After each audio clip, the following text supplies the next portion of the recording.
வணக்கம். அதிரடியின் இன்றைய பிரதான செய்திகள். முதலில் தலைப்புச் செய்திகள். தலைவரின் கட்டளையை பின்பற்றும் அனுர பௌத்த சாசனத்திற்கு கட்டுப்படாதது ஏன்? திடீரென கொந்தளிக்கும் சரத் வீரசேகர வெளியிடப்பட்ட மேலும் பல கருத்துக்கள். நாட்டின் பல்வேறு பகுதிகளில் வெடிக்கப் போகும் கலவரம், ராஜபக்ச தரப்பினரின் ரகசிய திட்டம், வெளியான அதிர்ச்சி தகவல். பெண்ணை நிர்வாணப்படுத்தி எடுக்கப்பட்ட காணொளி, தொழிலதிபர் செய்த வெறிச் செயல், விசாரணையில் அம்பலமான சம்பவம்.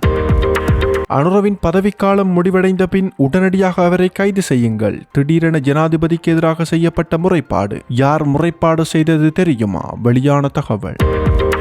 தனது பிள்ளையை தூக்கி வைத்தபடி உறங்கிய தந்தை, கண்ணிமைக்கும் நேரத்தில் பிள்ளைக்கு நேர்ந்த அசம்பாவிதம், வெளியான நாட்டை உலுக்கிய சோக சம்பவம். யாழ் பல்கலைக்கழக விடுதியில் தங்கிய மாணவி செய்த மோசமான செயல், மருத்துவ பீட நிர்வாகத்தினை ஏமாற்றிய சம்பவம், நிர்வாகத்தின் அசண்டையீனமா காரணம், எழுந்துள்ள விமர்சனங்கள். நாட்டில் புதிதாக முன்மொழியப்பட்டுள்ள பயங்கரவாத எதிர்ப்பு சட்டம் மூலம் அதில் பிழை நிகழ்ந்துள்ளது. திடீரென கொந்தளிக்கும் சர்வதேச மனித உரிமைகள் கண்காணிப்பகம். சிறையில் அடைத்து வைக்கப்பட்டுள்ள அமைச்சர்களின் ரகசிய நடவடிக்கைகள், திடீரென கைப்பற்றப்பட்ட தொலைபேசி, பல்வேறு திசைகளில் பாயும் விசாரணை.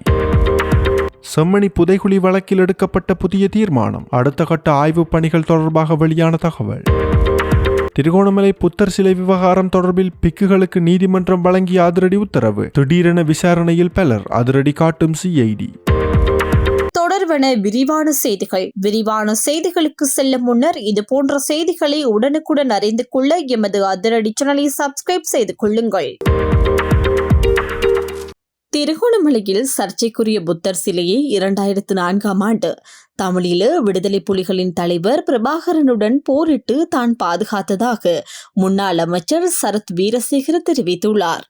குறித்த புத்தர் சிலை தொடர்பான வழக்கு இன்று திருகோணமலை நீதவான் நீதிமன்றில் விசாரணைக்கு எடுத்துக் கொள்ளப்பட்ட நிலையில் நீதிமன்றத்திற்கு வருகை தந்த அவர் ஊடகங்களுக்கு கருத்து தெரிவிக்கும் போது இவ்வாறு கூறினார்.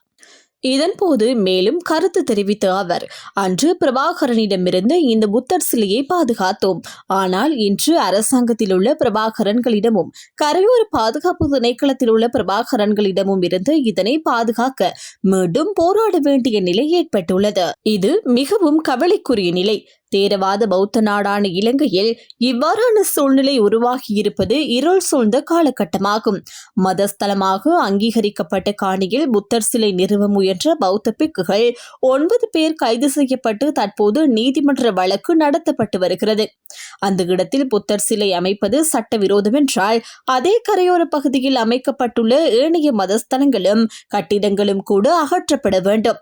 மேலும் கரையோரத்தில் அமைக்கப்பட்டுள்ள இந்து கோயிலை அகற்ற நீதிமன்றம் ஏற்கனவே உத்தரவிட்டிருந்த போதும் அதனை அகற்றுவதற்கான நடவடிக்கைகள் இதுவரை எடுக்கப்படவில்லை. ஆனால் புத்தர் சிலையை அகற்றும் நடவடிக்கைகள் மட்டும் மேற்கொள்ளப்படுவது பௌத்த தர்மத்திற்கு எதிராக அரசாங்கம் திட்டமிட்டு முன்னெடுத்து வரும் செயற்பாடாகவே நான் பார்க்கின்றேன் என்று முன்னாள் அமைச்சர் சரத் வீரசேகர தெரிவித்தார்.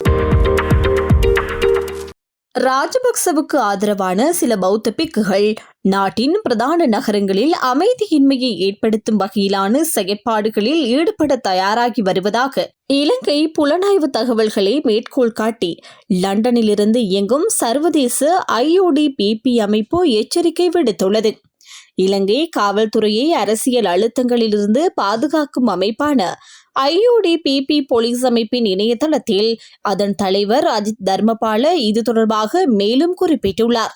அவர் மேலும் தெரிவித்ததாவது, நாட்டை போரின் பிடியிலிருந்து காப்பாற்றிய தலைவரின் பாரியாராக கூறப்படும் தேசிய தாயை சிறையில் அடைப்பதை தடுக்கும் நோக்கத்திலேயே இந்த நடவடிக்கை திட்டமிடப்பட்டுள்ளன.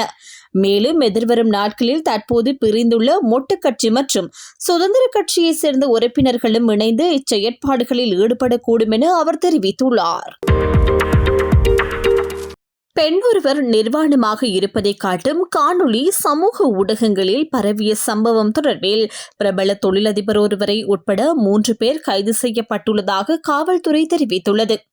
வீட்டில் பணிப்பெண்ணாக பணியாற்றிய பெண்ணை நண்பர்கள் முன்னிலையில் நிர்வாணமாக்கி அந்த காட்சிகளை காணொலியாக பதிவு செய்து சமூக ஊடகங்களில் வெளியிட்டதாக குறித்த தொழிலதிபர் மீது குற்றச்சாட்டு முன்வைக்கப்பட்டுள்ளது. இந்த காணொலி பரவியதை தொடர்ந்து குழந்தைகள் மற்றும் பெண்கள் துஷ்பிரயோகம் தடுப்பு பணியகம் விசாரணைகளை ஆரம்பித்ததாக காவல்துறை ஊடகப் பிரிவு தெரிவித்துள்ளது. குழந்தைகள் மற்றும் பெண்கள் துஷ்பிரயோகம் தடுப்புக்கு பொறுப்பான துணை போலீஸ் மா அதிபரின் அறிவுறுத்தலின் பேரில் சம்பவம் தொடர்பான விசாரணைகள் முன்னெடுக்கப்பட்டன. இதன்படி முக்கிய சந்தேக நபரான முரளே ஃபயர்ஃபீல்ட் கார்டன்ஸ் பகுதியைச் சேர்ந்த 43 வயதுடைய பிரபல தொழிலதிபர் ஒருவர் இக்கடுவையில் உள்ள பிரபல ஹோட்டல் ஒன்றில் மறைந்திருந்த நிலையில் கடந்த ஞாயிற்றுக்கிழமை கைது செய்யப்பட்டுள்ளார். அத்துடன் சந்தேக நபருக்கு உதவியதாகவும் காவல்துறையிடமிருந்து ஆதாரங்களை மறைக்க முயன்றதாகவும் கூறி எகலியகுட பகுதியைச் சேர்ந்த 44 வயதுடைய ஒருவரும் 55 வயதுடைய மற்றொருவரும் கைது செய்யப்பட்டுள்ளனர்.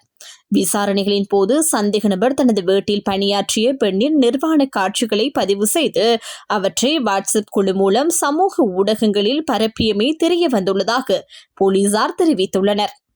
இந்த சம்பவம் தொடர்பான அறிக்கை அலுத்கம நீதவான் நீதிமன்றில் சமர்ப்பிக்கப்பட்டுள்ளதுடன் முக்கிய சந்தேக நபருக்கு வெளிநாடு செல்ல தடையும் விதிக்கப்பட்டுள்ளது. சம்பவத்துக்கு பின்னர் கைது தவிர்க்கும் நோக்கில் குறித்த தொழிலதிபர் பல பிரபல ஹோட்டல்களில் தங்கி வந்ததாகவும் மேலதிக விசாரணைகள் தொடர்ந்து முன்னெடுக்கப்பட்டு வருவதாகவும் காவல்துறை தெரிவித்துள்ளது. இனங்களுக்கு இடையே வெறுப்பையும் முரண்பாடுகளையும் ஏற்படுத்தும் வகையில் செயற்பட்டதாக குற்றஞ்சாட்டி ஜனாதிபதி அனுரகுமார திசாநாயக்க அவர்களின் பதவிக்காலம் முடிவடைந்தவுடன் அவரை கைது செய்யுமாறு கோரி கொழும்பு குற்றப்புலனாய்வு திணைக்களத்தில் முறைப்பாடு ஒன்று தாக்கல் செய்யப்பட்டுள்ளது. சிவில் மற்றும் அரசியல் உரிமைகள் தொடர்பான சர்வதேச உடன்படிக்கை சட்டத்தின் கீழ் வழக்கு தொடருமாறு கோரி பிவிதுருகல உரிமைய கட்சியினரால் இந்த முறைப்பாடு சமர்ப்பிக்கப்பட்டுள்ளது.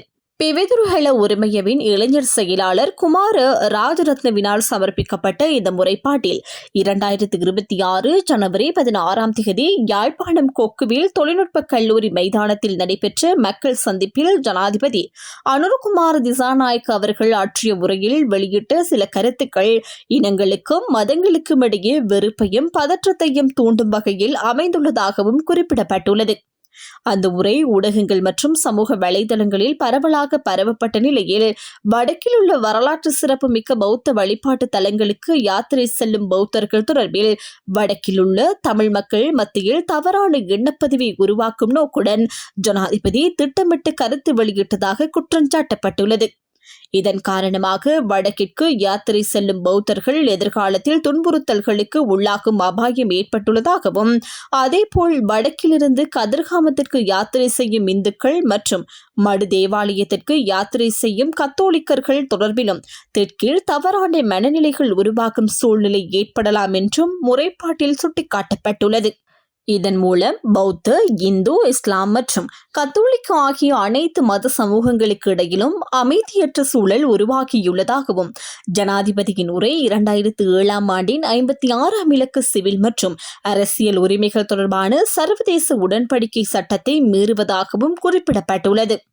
தற்போது ஜனாதிபதி பதவியில் இருப்பதால் அவருக்கு அரசியலமைப்பின் கீழ் விடுப்பாதிசாரம் உள்ளதாக ஏற்றுக்கொண்டுள்ள போதும் அவரது பதவிக்காலம் முடிவடைந்ததும் உடனடியாக கைது செய்து சிவில் மற்றும் அரசியல் உரிமைகள் சர்வதேச உடன்படிக்கை சட்டத்தின் கீழ் வழக்கு தொடருமாறு சிஐடியிடம் தாழ்மையுடன் கோரப்படுகிறது என அந்த முறைப்பாட்டில் தெரிவிக்கப்பட்டுள்ளது.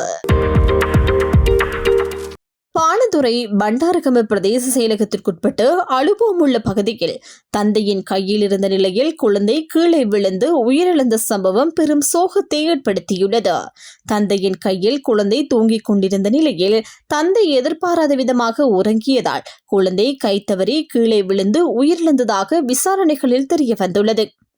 ருஷேலி கேயாஷா என்ற 2.5 மாத பெண் குழந்தையே இவ்வாறு உயிரிழந்துள்ளதாக போலீசார் தெரிவித்தனர்.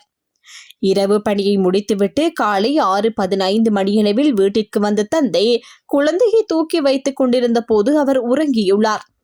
அந்த நேரத்தில் கைத்தவறி கீழே விழுந்த குழந்தையின் தலை சீமெந்து தரையில் பட்டதன் காரணமாக மூளைக்குள் இரத்த கசிவு ஏற்பட்டுள்ளதாக மருத்துவ அறிக்கைகள் தெரிவிக்கின்றன. உடனடியாக கொழும்பு ரிச்வே குழந்தைகள் வைத்தியசாலையில் அனுமதிக்கப்பட்ட குழந்தை தீவிர சிகிச்சை வழங்கப்பட்ட போதிலும் 3 நாட்களின் பின்னர் சிகிச்சை பலனின்றி உயிரிழந்துள்ளது. மரண விசாரணை அதிகாரி சம்பவம் தொடர்பில் மேலதிக விசாரணைகளை மேற்கொண்டு குழந்தையின் தாய் மற்றும் தந்தையிடம் விசாரணை நடத்தியுள்ளார். பயம் காரணமாக ஆரம்பத்தில் இந்த விபத்து குறித்து எவரிடமும் தெரிவிக்காமல் இருந்த தந்தை பின்னர் போலீஸ் நிலையத்திற்கு சென்று நடந்த சம்பவத்தை ஒப்புக்கொண்டதாக தெரிவிக்கப்பட்டுள்ளது. இதனைத் தொடர்ந்து குழந்தையை முறையாக கவனிக்க தவறிய குற்றச்சாட்டின் கீழ் அலுவலகம் உள்ள போலீசார் தந்தையை கைது செய்துள்ளனர். குழந்தையின் மரணம் தொடர்பில் கைது செய்யப்பட்ட தந்தை நீதிமன்றத்தில் முன்னிலைப்படுத்தப்பட உள்ளதாகவும் சம்பவம் தொடர்பான மேலதிக விசாரணைகளை போலீசார் மேற்கொண்டு வருவதாகவும் தெரிவிக்கப்பட்டுள்ளது. யாழ்ப்பாண பல்கலைக்கழக மருத்துவ பீடத்தில் முறையான அனுமதியின்றி 2 மாதங்களுக்கு மேலாக கற்கை நடவடிக்கைகளில் கலந்து கொண்ட தென்னிலங்கை மாணவி தொடர்பில் தகவல்கள் வெளியாகியுள்ளன. இந்த சம்பவம் குறித்து மேலும் தெரிய வருவதாவது, யாழ்ப்பாண பல்கலைக்கழக மருத்துவ பீடத்தில் கடந்த நவம்பர் மாதம் புதுமுக மாணவர்களுக்கான கற்கை நெறிகள் ஆரம்பமானது. அந்த காலப்பகுதியில் கண்டியை சேர்ந்த பெரும்பான்மையின யுவதி ஒருவர் புதுமுக மாணவர்களுடன் சேர்ந்து பல்கலைக்கழக மாணவர் விடுதியில் பதிவு செய்து விடுதியில் தங்கியிருந்து மருத்துவ பீட விரிவுரை மண்டபங்களில் நடைபெறும் விரிவுரைகளுக்கு கடந்த 2 மாதங்களுக்கு மேலாக தொடர்ந்து சென்று வந்துள்ளார். இந்நிலையில் கடந்த வெள்ளிக்கிழமை கற்கை நடவடிக்கைகளின் போது மாணவர்கள் குழுக்களாக பிரிக்கப்பட்டுள்ளனர். அப்போது 202 மாணவர்கள் இருக்க வேண்டிய நிலையில் 203 மாணவர்கள் காணப்பட்டமையால் சந்தேகம் எழுந்தது. இதனைத் தொடர்ந்து மேற்கொள்ளப்பட்ட பரிசோதனையின் போது பல்கலைக்கழகத்தின் முறையான அனுமதி பெறாத அந்த யுவதி ஒருவரும் கடந்த 2 மாத காலமாக மாணவிகளுடன் இணைந்து விரிவுரைகளில் கலந்து கொண்டுமே தெரிய வந்துள்ளது. இதுகுறித்து மருத்துவ பீட நிர்வாகம் தெரிவித்ததாவது, உயிரியல் பாடத்தில் 3 சாதாரண சித்திகளை பெற்று கண்டியை சேர்ந்த இந்த யுவதி மருத்துவ பீட மாணவர் விடுதியில் தங்கியிருந்து விரிவுரைகளுக்கு வந்து சென்றுள்ளதாக கண்டறியப்பட்டுள்ளது. இந்த சம்பவம் தொடர்பாக பல்கலைக்கழக மானிய ஆணைக்குழுவிற்கு அறிவிக்கப்பட்டுள்ளதாகவும் அங்கு இருந்து கிடைக்கும் அறிவுறுத்தல்களின் அடிப்படையிலேயே அடுத்த கட்ட நடவடிக்கைகள் எடுக்கப்பட உள்ளதாகவும் மருத்துவ பீடம் தெரிவித்துள்ளது. திருகோணமலை கடற்கரை பகுதியில் முறையான அனுமதியின்றி புத்தர் சிலை ஒன்றை நிறுவ முயன்றதாக கூறி கைது செய்யப்பட்ட பலாங்குடை கசப்ப தேரர் உள்ளிட்ட 10 பேரை எதிர்வரும் 28ஆம் தேதி வரை மீண்டும் விளக்கமறியலில் வைக்க நீதிமன்றம் உத்தரவிட்டுள்ளது.